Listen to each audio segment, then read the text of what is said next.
Welcome to Home Health Revealed, the podcast for home health and hospice leaders who want to stay connected to the industry and ahead of what's next. Okay, so tell us who you are and who you're with. I'm Jessica Mandrell. I'm the owner of Lifesaver Healthcare here in Columbus. We're a home health agency that provides both skilled and non-skilled services. Okay, and you just engaged or just opened your agency altogether, right? We actually purchased the agency from a previous owner, so it's been in business for 22 years. Okay, and tell me about that process. What was that like? It was a learning experience for sure, but actually overall fairly smooth. And once we kind of connected with the former owner and she felt comfortable with us and we felt comfortable with her, that really helped the whole process move forward. And she had a great system and wonderful people in place already, so it was an easy transition. So you kept the people. Yes. They're the most valuable asset. And Yes. so I think more people need to hear that when you're talking about transitions, even mergers, acquisitions, you coming in, keeping the key people is so vital for that smooth transition. Yeah, that was huge for us. I mean, they have so much knowledge of the business and the industry and everything. And I'm a nurse, but was not in home health care before this. So it was a transition and a learning experience for me too. What is something you wish you had known going into it that you're like, man, that was a hard lesson?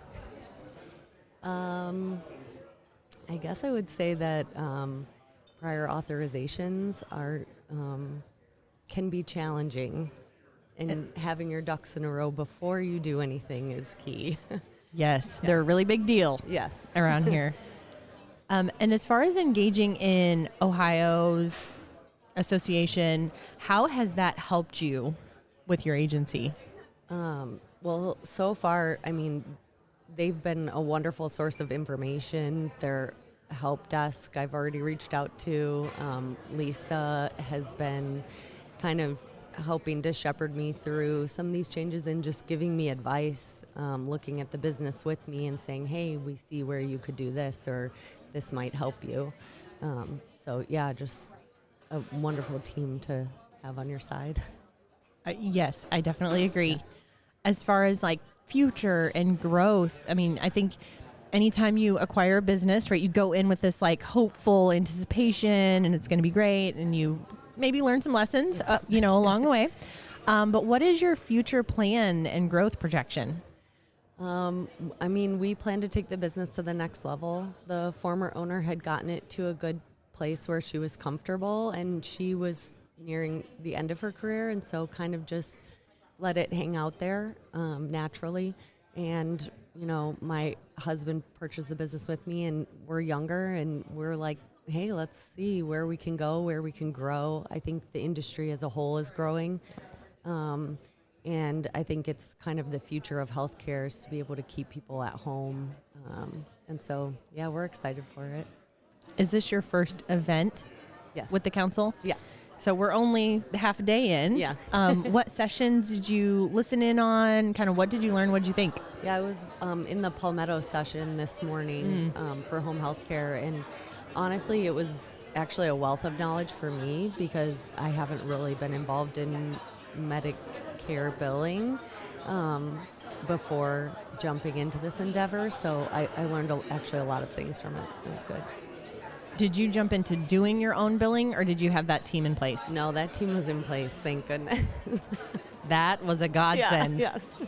Yeah. That's great because when cash flow Yes. ceases or has a little bit of a bottleneck, that's a problem. Yeah, and that's been a huge thing for us with the transition is that the business had really great cash flow, and so it's allowed us to kind of muddle through what they call the J curve in acquisitions, where things kind of get a little rough as the new owners just try to settle in and figure out how things work. So that was a blessing for sure. Now, you and your husband are working together in this business. Yes. Had you worked together before? Raising children, yeah. And that is a job. Yes. Yes, Yeah. I know. But how has that been? Like, has that been a good thing? Is that something you wanted to do? Yeah, it's actually fantastic. He is like a tasker and a doer and a get things done, and I'm like a big vision kind of larger picture networking kind of person. And so we actually complement each other really well, which has been helpful. That is you sound like a great pair. Yeah. That sounds like a business venture dynamite duo right there. I hope so. Well, what question have I not asked you that you'd love to share with people on a home health podcast? I think just that, like, what I'm learning about the industry and home health, it's all about the people, right? I mean, the patients come first, and you can do things the right way, and you can make money, and you can raise other people up with you along the way, and that's like the most exciting part about being in the ownership role of it. So yeah, just kind of pouring into everybody around you, raising up the next set of leadership. Yeah. I love that. Well, thank you so much for sitting down with me. It's great to have you here. I hope this is a wonderful first experience. Yeah. We'll be at the annual as well, so love to see you there too. Yeah, I'll see you there. Thanks. Thanks.